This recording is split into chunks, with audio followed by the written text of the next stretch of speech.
Hello friends and a very warm welcome to Textbook Banking. Today we'll be talking about something very important for any aspirant and that is top 5 topics in English for IBPS PO. जैसा कि हम सबको मालूम है whenever we start our preparation we need to understand the whole syllabus of English, right? या फिर English ही नहीं, हर एक टॉपिक से रिलेटेड हमें पूरा सिलेबस समझ में आना चाहिए. जब हम सिलेबस की बात करते हैं so we need to understand कि कौन कौन सी पैटर्न्स हैं जो एग्जाम में पूछे जा चुके हैं, कौन कौन से पैटर्न्स हैं जो एग्जाम में एक्सपेक्टेड हैं और क्या क्या चेंजेस हैं that we can actually go through. लेकिन चाहे वो प्रीवियस ईयर पैटर्न हो, चाहे वो एक्सपेक्टेड पैटर्न हो, चाहे वो अभी हमारी प्रेजेंट की प्रैक्टिस हो, देयर आर सर्टन टॉपिक्स जो एग्जामिनेशन में हमेशा आते हैं, राइट?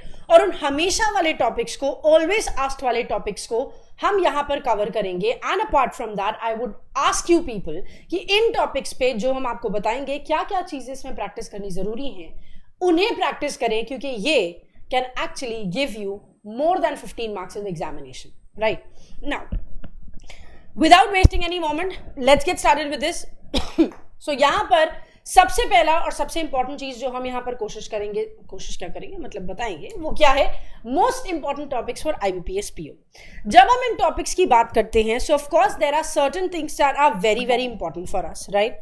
यहां पर सबसे पहली चीज जो हमें दिखाई दे रही है that is most important topics में सबसे पहली चीज जो हमें दिखाई दे रही है that is reading comprehension. Number 1 it's reading comprehension.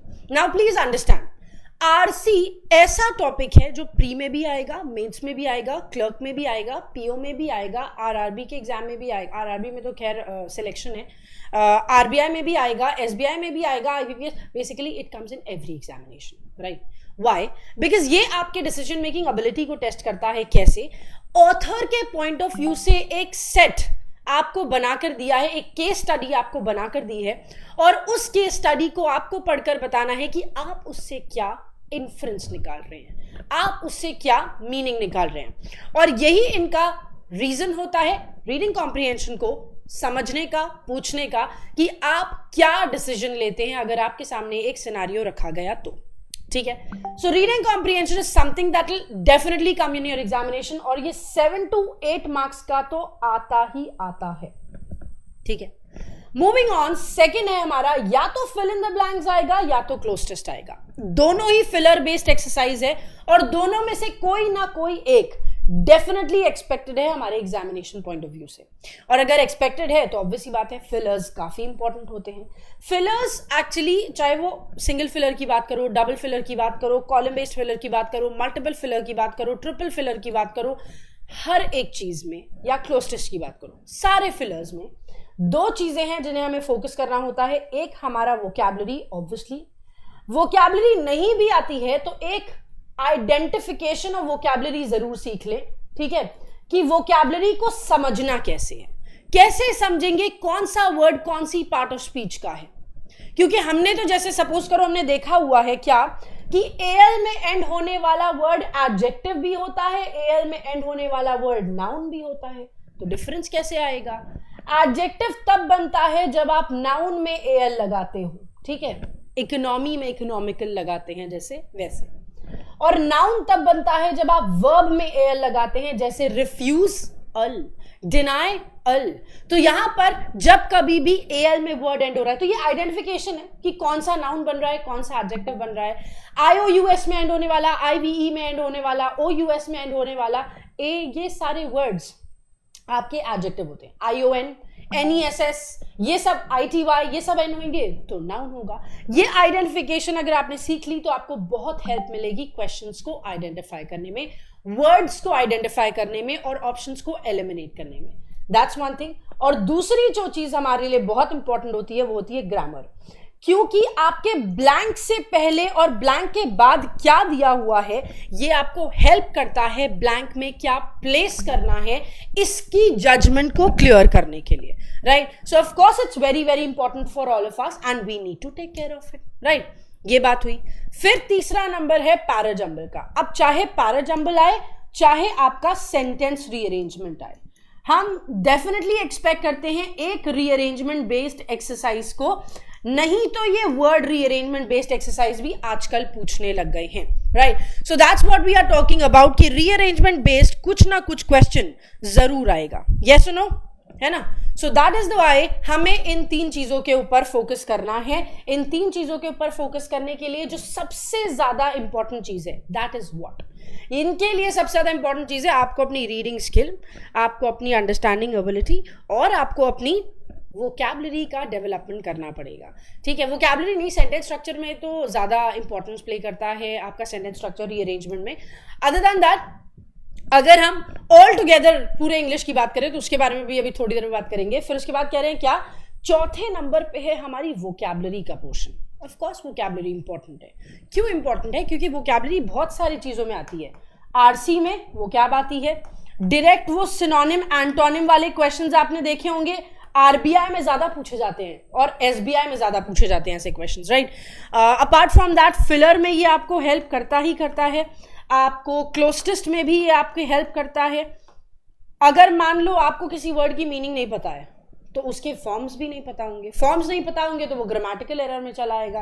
That is Y आपको ये रीअरेंजमेंट में भी हेल्प कर सकता है और ये प्रॉब्लम क्रिएट कर सकता है आपके ग्रामर बेस्ड क्वेश्चंस में भी, क्योंकि अगर फॉर्म ही नहीं पता है किसी वर्ड का तो फिर तो प्रॉब्लम होगी ना, है ना? So that is the thing कि 4 चीजें तो बहुत इंपॉर्टेंट है, लेकिन मैम आपने तो स्टार्टिंग में कहा था कि 5 होनी चाहिए। बिल्कुल 5 होनी चाहिए। और 5th है आपका एरर बेस्ड क्वेश्चन, चाहे इंप्रूवमेंट बेस्ड क्वेश्चन। अब ये एरर बेस्ड कॉलम में आ जाए, सिंपल पूछ ले, करेक्शन के फॉर्म में पूछ ले, इंप्रूवमेंट के फॉर्म में पूछ ले, मतलब ये एक क्वेश्चन है जहां पर आपको 5 से 6 मार्क्स के क्वेश्चंस मिलेंगे ही मिलेंगे और ये ग्रामर बेस्ड होते हैं। So again grammar based exercises आपके लिए काफी ज्यादा इंपॉर्टेंट होती हैं। अब इनके लिए हमें फोकस क्या करना है? देखो यहां 3 चीजें हैं। एक है हमारा रीडिंग कॉम्प्रिहेंशन, पैरा जंबल और वोकैबुलरी, ठीक है? और एक है हमारा फिल इन द ब्लैंक्स और एक है हमारा एरर और इंप्रूवमेंट, ठीक है? इन 3 पार्ट्स में हमने इनको डिवाइड किया है। अगर हम आरसी, वोकैब और ओके रीअरेंजमेंट की बात करें, ठीक है, तो ये जितनी भी चीजें यहां पर लिखी हुई हैं इनके लिए आपको एक चीज डेवलप करनी है अपनी, क्या? पहली अंडरस्टैंडिंग स्किल, मतलब आप कितनी अच्छे से वो समझ पा रहे हो जो कॉन्टेक्स्ट आपके सामने लिखा हुआ है। दूसरी, आपको ये रीडिंग एबिलिटी इंप्रूव करनी पड़ेगी। देखो ये हैंड इन हैंड जाता है, जितना ज्यादा पढ़ोगे उतना ज्यादा समझ में आने लगेगा। तो रीडिंग एबिलिटी और अंडरस्टैंडिंग स्किल ये दोनों हैंड इन हैंड जाता है, ठीक है? प्लस आपको नए नए सेंटेंस स्ट्रक्चर्स देखने को मिलने चाहिए, ठीक है, कि ये सेंटेंस ऐसे बनाया जा सकता है, अगर इसको ऐसे लिख दें तो, अगर हम इफ से ना स्टार्ट करके शुड या हैड से शुरू कर दे तो, अगर हम बट ना लगा के हाउएवर लगा रहे हो तो, ये सब कंडीशंस आपको पता होनी चाहिए, ठीक है? एंड ऑफ कोर्स आपका वोकैबुलरी का पोर्शन, ठीक है? आपको हम सिंपल स्ट्रैटेजी बता रहे हैं इसकी, ठीक है? 21 डेज रेगुलरली 21 डेज आपको एक काम करना पड़ेगा तो ही आपको इससे हेल्प मिल पाएगी। अब वो 21 डेज क्या करना है? आपको रेगुलर 21 डेज एक छोटा सा काम करना है।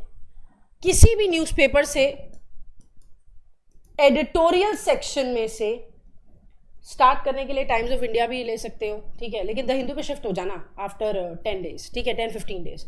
नाउ एडिटोरियल पे एक आर्टिकल ले लीजिए, ठीक है? एक आर्टिकल आपका जनरली होता क्या है, 40-45 लाइंस का दिया होता है, ठीक? इस 40-45 लाइंस को आप डिवाइड कर दीजिए into 4 parts. Divide into 4 parts. जब आप 4 पार्ट्स में डिवाइड करोगे तो यहां पर हो जाएंगी 10 से 12 लाइंस, ठीक है? आपको इनकी 12 लाइंस में से 10 to 15 वर्ड्स ऐसे निकालने हैं जो कि आपको किसी भी समय इस पैराग्राफ को अगर आप भूलें तो आप इस पैराग्राफ को ये 15 वर्ड्स देखकर आसानी से याद आ जाए कि इस पैराग्राफ में लिखा क्या है, ठीक है? अगर आपने ये काम 21 डेज रेगुलरली कर लिया एक आर्टिकल के साथ, देखो स्टार्टिंग में ये लेगा 35-40 minutes, slowly and steadily it come to half the time, that means 20 minutes में आपका ये पूरा काम हो जाएगा, ठीक है। आप और ज्यादा प्रैक्टिस करते रहोगे तो ये और रिड्यूस होके 15 मिनट्स में आप करना शुरू कर दोगे, 10 मिनट में आप करना शुरू कर दोगे, ठीक है। बट ये काम आपको रेगुलरली करना है and that is very very important for any aspirant. ये आपका आरसी भी डेवलप करेगा, वो क्या भी डेवलप करेगा, क्लोस्टेस भी डेवलप करेगा, रीअरेंजमेंट भी डेवलप करेगा।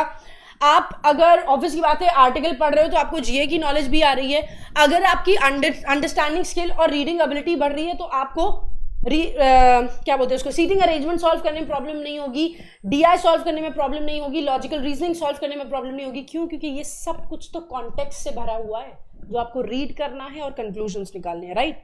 सो दैट इज वाई ये एक तरीका है कि आप अपने एक पार्ट को कवर कर सकते हो, ठीक है।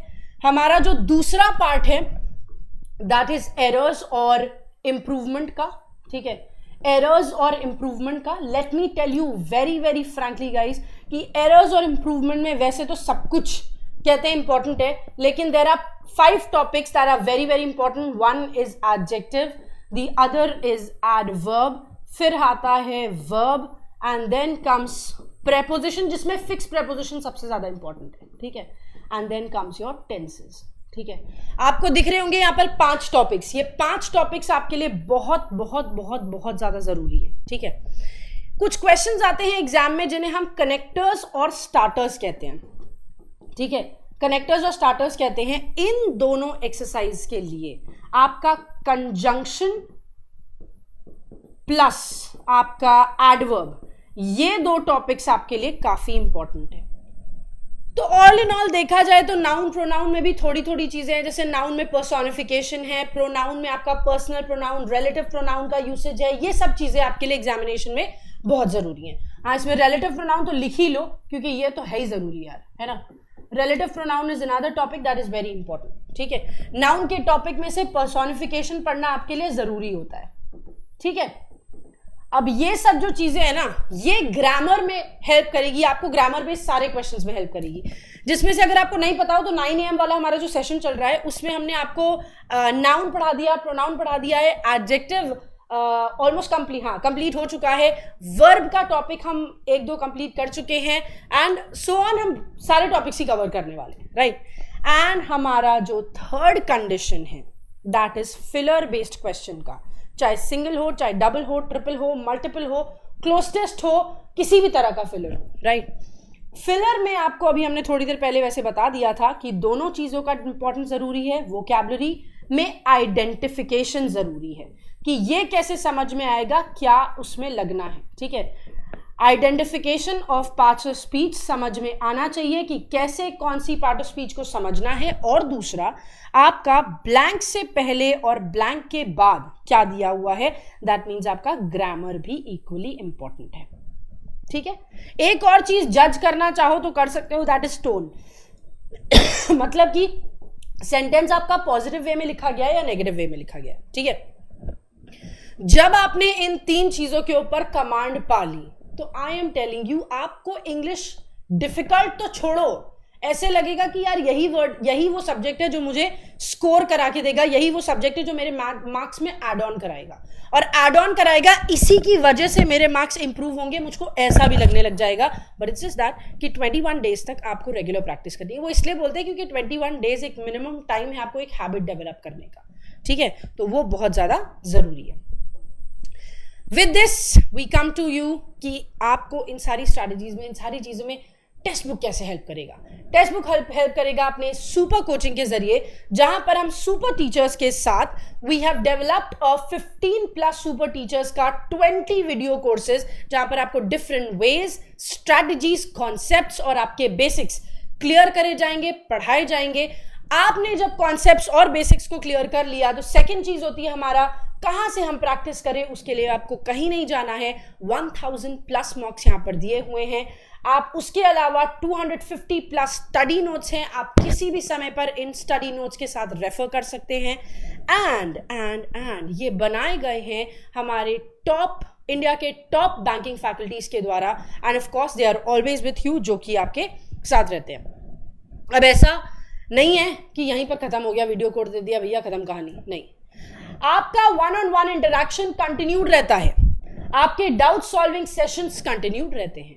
और ये कैसे होते हैं? डेली लाइव क्लासेस के थ्रू, जहां पर आपको कोई भी टॉपिक से, कोई भी चैप्टर से रिलेटेड प्रॉब्लम है तो आपके पास रिस्पेक्टिव फैकल्टीज हैं रिस्पेक्टिव सब्जेक्ट्स के साथ, जो आपको हेल्प करेंगे reasoning, current affairs, general awareness, quant और इंग्लिश के सेक्शन में, राइट?